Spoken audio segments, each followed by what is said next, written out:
আসসালামু আলাইকুম। নতুন একটা ভিডিওতে সবাইকে স্বাগতম। দেশ বা প্রবাস পৃথিবীর যে যেখান থেকে আমার এই ভিডিওটি দেখছেন সবার প্রতি আন্তরিক ভালোবাসা এবং শুভকামনা জানিয়ে নতুন একটি পর্ব শুরু করছি। এই পর্বে আপনাদের জানানোর চেষ্টা করব কোন ধরনের মিশরি মেয়েরা বাংলাদেশিদের কাছে বিয়ে বসে এবং কোন ধরনের বাংলাদেশিরা মিশরি মেয়েদের বিয়ে করে, এবং কিছু বাংলাদেশি আছে যাদের কারণে আমাদের বাংলাদেশের ভাবমূর্তি নষ্ট হয় মিশরীদের কাছে। সেই বাংলাদেশিদের কিছু আকাম কুকামের তথ্য এই ভিডিওর মাধ্যমে তুলে ধরার চেষ্টা করব আপনাদের সামনে। এছাড়া এই ভিডিওতে আরও গুরুত্বপূর্ণ কিছু তথ্য থাকবে মিশরের শ্রমবাজার সহ। ভিডিওটি না টেনে আপনারা দয়া করে দেখতে থাকুন। আর এই ভিডিওটি আমি ধারণ করেছি মিশরের আলেকজান্দ্রিয়া প্রদেশের আলেকজান্দ্রিয়া শহরের বিভিন্ন সুন্দর সুন্দর লোকেশনে। ভিডিওটি না টেনে আপনারা দেখতে থাকুন। ভিডিওটিতে যদি খেয়াল করে দেখেন তাহলে দেখবেন অনেক মিশরীরা মাছ শিকার করতেছে। আসলে মিশরীরা খুব মাছ শিকার করতে পছন্দ করে। বিভিন্ন নদী, জলাশয় এবং ভূমধ্য সাগরে মিশরীরা মাছ শিকার করে থাকে।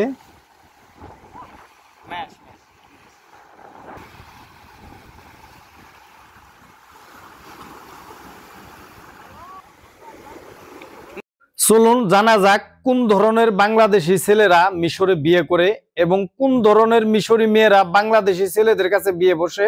এই তথ্যটা একটু জেনে নেওয়া যাক। ভালো মন্দ দুই ধরনের বাংলাদেশি ছেলেরাই মিশরে বিয়ে করে। কিছু বাংলাদেশি আছে যারা নাকি বাংলাদেশে আকাম কুকাম করে বিভিন্নভাবে মিশরে প্রবেশ করে, তারপরে মিশরে এসে মিশরি অবলা নারীদের বিভিন্ন রূপ দেখিয়ে এখানে বিয়ে করে। মিশরি মেয়েদের বিয়ে করার পর বিভিন্নভাবে অবৈধ কাজকর্মে জড়ায় যায় এই বাংলাদেশিরা। বিশেষ করে আদম ব্যবসা, হুন্ডি ব্যবসা, বিভিন্ন অবৈধ কাজকর্মে লিপ্ত হয়ে যায়।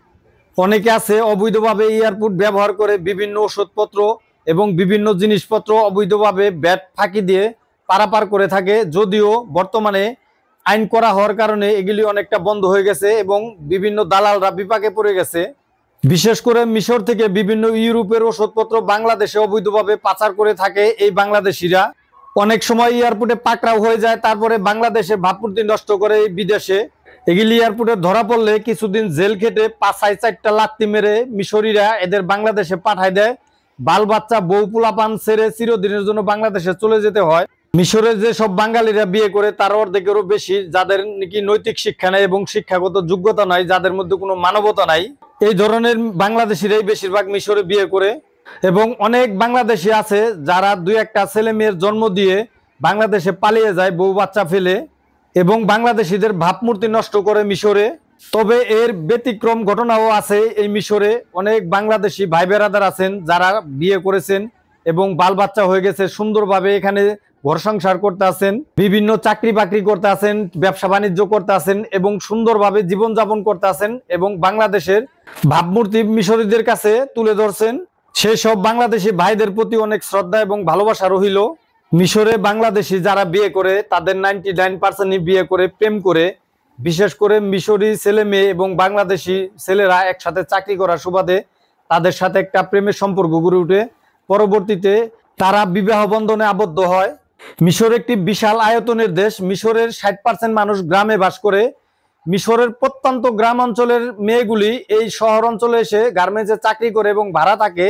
আর এই ধরনের মেয়েগুলির ফ্যামিলির আর্থিক অবস্থা খুব একটা ভালো থাকে না।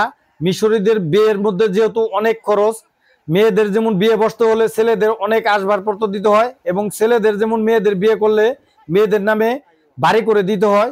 এই সব খরচ থেকে বাঁচার জন্যই অনেকে বাংলাদেশিদের কাছে বিয়ে বসে। বাংলাদেশিরা ডলারের লোভ দেখায়। আমরা যেহেতু ডলারে বেতন পাই, বাংলাদেশিদের কাছে যে সব মেয়েরা বিয়ে করে তারা বেশিরভাগই একবারে গ্রাম অঞ্চলের মানুষ এবং আর্থিকভাবে অসচ্ছল এবং নিম্ন শ্রেণীর মিশরি মেয়েরা বিয়ে বসে বাংলাদেশের কাছে। তবে 2-1টা ব্যতিক্রম আছে, কারণ প্রেম ভালোবাসা যেহেতু জাত বিজাত ধর্মবর্ণ মানে না, অনেকে প্রেমে পড়ে অনেক ভালো ফ্যামিলির মেয়েরা বাংলাদেশিদের কাছে বিয়ে বসে। যাদের ভাগ্যে ভদ্র ফ্যামিলির মিশরি মেয়েরা জুটে তারা এখানে খুব সুন্দরভাবে ঘর সংসার করতেছে। তাদের অনেকের বাল বাচ্চা হয়ে গেছে, আলহামদুলিল্লাহ। তাদের প্রতি অনেক দোয়া এবং ভালোবাসা রইল। তবে কিছু সিটার আছে যারা বেশিরভাগই দালালি করে। এরা মিশরি মেয়েদের বিয়ে করে বিভিন্ন অবৈধ পথ বেছে নেয় এবং অনেকে বিভিন্ন বাংলাদেশি ভাইদের অত্যাচার করে থাকে। তাদের কাছে আমি অনুরোধ করব আপনারা তথ্য প্রমাণ সহ সরাসরি বাংলাদেশ এম্বাসিতে তাদের নামে রিপোর্ট দেন। ইনশাল্লাহ সঠিক বিচার পেয়ে যাবেন। আর যদি তা না করেন তাহলে আরেকটা পদ্ধতি আছে। আর আরেকটা পদ্ধতি হলো, আপনি যে বাড়িতে ভাড়া থাকেন সরাসরি সেই বাড়িওয়ালাকে বলবেন বা বাড়িওয়ালিকে বলবেন যে আমি এক বাঙালির দ্বারা নির্যাতনের শিকার হচ্ছি বা চাঁদাবাজির শিকার হচ্ছি। আপনি ভাষা না জানলে যারা ভাষা জানে তাদের সাহায্য নিন এবং আপনি যে বাড়ি ভাড়া থাকেন তাদের বলেন, ইনশাল্লাহ সঠিক বিচার পেয়ে যাবেন। একটা কথা সবাই মনে রাখবেন, যে সব বাংলাদেশিরা মিশরে বিয়ে করে তাদের মিশরীরা ভালো চোখে দেখে না, এটা সবসময় খেয়াল রাখবেন। মিশরীদের কাছে সত্য কথা বলবেন, আপনি সঠিক বিচার পেয়ে যাবেন। তবে বিনা কারণে কোনো বাংলাদেশিকে মিথ্যা বলে হয়রানি করবেন না, সবসময় খেয়াল রাখবেন। সর্বশেষ কথা হলো, আমরা সবাই বাংলাদেশি। আর যে সব সিটার বাটপার দালাল তোমরা মিশরে বিয়ে করে নিজেদের মনে করো বড় কিছু হয়ে গেছো, তাদের একটা কথা বলে দেই, পাপ কখনো বাপকে ছাড়ে না। তোমরা মানুষকে অত্যাচার করার থেকে বিরত থাকো। টাকা পয়সা মরলে তোমাদের সঙ্গে যাবে না, এটা মাথায় রেখো। জাগা মতো পড়ে গেলে গণদোলাই থেকে কখনো বাঁচতে পারবে না, এটা খেয়াল রাখো। মিশরের সবচেয়ে বড় ডনও কিন্তু গণদোলাই খেয়েছে এই মিশরে, এটা খেয়াল রেখো। 2017-18 সালের একটি নির্মম ঘটনা আপনাদের সামনে উল্লেখ করি। এই ঘটনাটা শুনলে অনেকেই কেঁদে ফেলবেন। এক বাংলাদেশি দালাল যার নাম মিলন, তার বাড়ি বৃহত্তম যশোর নড়াইল জেলায়। এই পাষণ্ড জানোয়ার মিলন মিশরে আলেকজান্দ্রিয়া শহরে একটি মিশরি মেয়েকে বিয়ে করেছিল, দীর্ঘদিন ঘর সংসারও করেছে। তারপরে একদিন বনিবনা না হওয়ার কারণে মিশরি মেয়েটাকে মেরে 8 টুকরো করে তার ডেড বডির বিভিন্ন অংশ বিভিন্ন জায়গায় পুঁতে রেখেছিল এবং বিভিন্ন জায়গায় ফেলে রেখেছিল। পরবর্তীতে এই জানোয়ার অ্যারেস্ট হয়। বর্তমানে এই জানোয়ার জেলে আছে, তার যাবজ্জীবন জেল হয়েছে। এই ঘটনার কথা মনে পড়লে এখনো শরীরের লোম দাঁড়া হয়ে যায়। ওটা কত বড় জানোয়ার ছিল, একটা কথা চিন্তা করে দেখেন, একটা মানুষকে 8 টুকরো করে মেরে ফেলা কতটা নিষ্ঠুরতা এবং হৃদয় বিদারক হতে পারে। এই ধরনের আকাম কুকামের জন্যই অনেক সময় বাংলাদেশিদের জন্য মিশরের দরজা বন্ধ হয়ে যায়। হয়তো চিরেই মিশরের দরজা আবার বাংলাদেশিদের জন্য বন্ধ হয়ে যাবে। অল্প কয়েক মাস আগের একটি ঘটনা, আলেকজান্দ্রিয়া বন্দরে এক বাংলাদেশি কন্টেনারের ভিতরে ঢুকে বন্দরে প্রবেশ করেছে ইউরোপ যাওয়ার জন্য। তারপরে পুলিশের কাছে পাকড়াও হয়েছে। তাহলে আপনারাই বলেন, এই ধরনের কাজকর্ম যদি বিদেশে আইসা করে তাহলে বাংলাদেশের ভাবমূর্তি কেমনে ভালো থাকে। এই ধরনের কিছু কাজকর্মের জন্য আমার ধারণা অচিরেই মিশরের দরজা বাংলাদেশিদের জন্য বন্ধ হয়ে যাবে। আপনারা যদি আলেকজান্দ্রিয়া সমুদ্র সৈকতে বেড়াতে আসেন তাহলে এখানে খেয়াল করে দেখুন, সুন্দর সুন্দর খেলনা পাবেন এবং সামুদ্রিক শামুক ঝিনুকের খুবই সুন্দর সুন্দর এখানে অলংকার পেয়ে যাবেন এবং দামেও খুব সস্তা।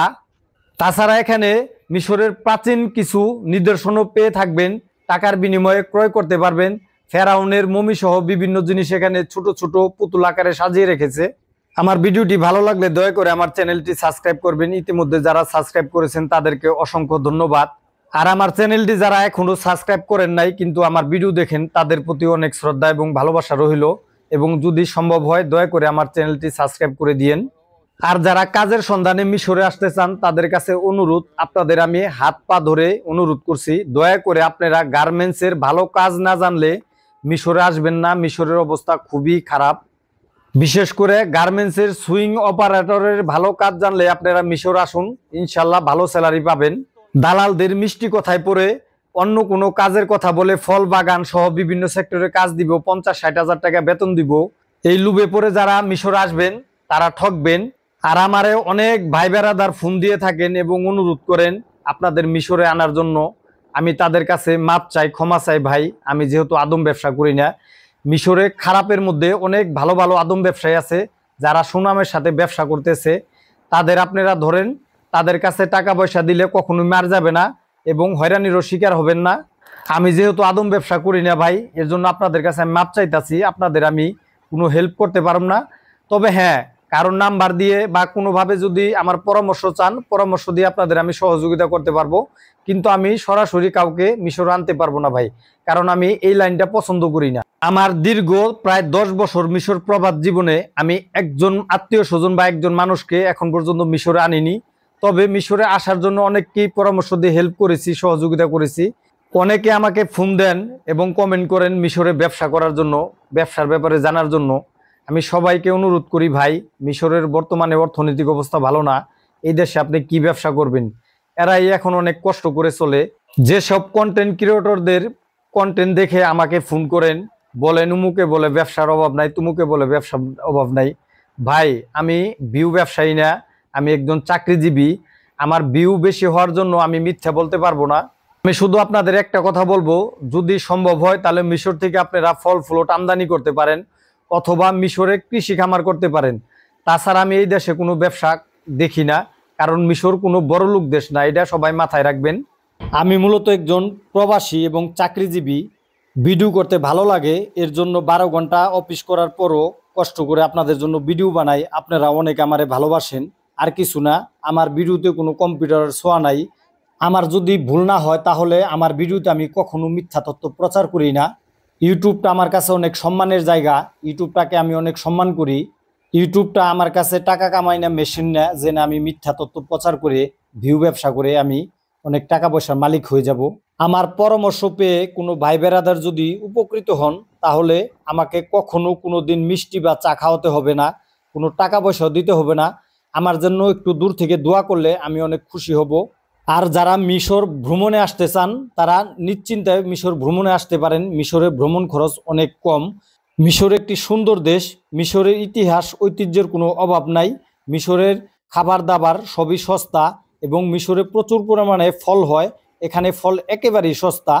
ভিডিওটি আর লম্বা করবো না। পৃথিবীর যে যেখান থেকে আমার এই ভিডিওটি দেখলেন সবার প্রতি আন্তরিক ভালোবাসা এবং শুভকামনা জানিয়ে সবার উত্তরোত্তর সমৃদ্ধি কামনা করে আজকের মতো ভিডিওটি এখানেই শেষ করলাম। আগামীতে অন্য কোনো ভিডিওতে আপনাদের সাথে কথা হবে। সে পর্যন্ত ভালো থাকুন। আসসালামু আলাইকুম ওয়া রাহমাতুল্লাহি ওয়া বারাকাতুহু।